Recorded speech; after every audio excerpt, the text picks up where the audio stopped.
bridging that gap and ensuring that there is parity?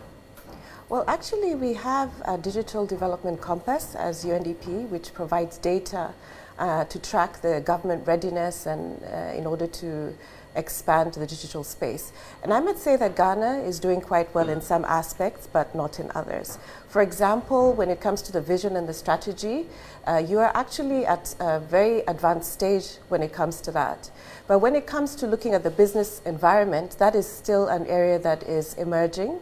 And when we look at specifically issues around data and how it's shared, that is an area where there's a huge gap, you know, apart from the digital infrastructure itself. So I would say there's some things that are happening and are advancing very well, but more work needs to be done on the digital infrastructure and improving access for both urban and rural dwellers as well as women and men. So let's take some examples of where we're performing and the other side as to where we're not performing too well.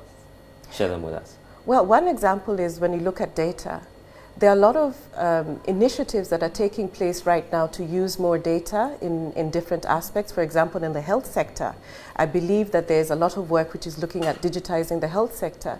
And there's also work that is being done in digitizing agriculture, for instance. But all this is happening in silos. So the issue right now is how do we break the silos and how do we have more open data and more of a digital public good infrastructure so that you can build on the developments in one sector to also support what's happening in other sectors. But in terms of where we're performing so well, what do we do to sustain the gains that we've made over there? Well, definitely I believe that there's a very strong vision and a strong strategy for where Ghana wants to go.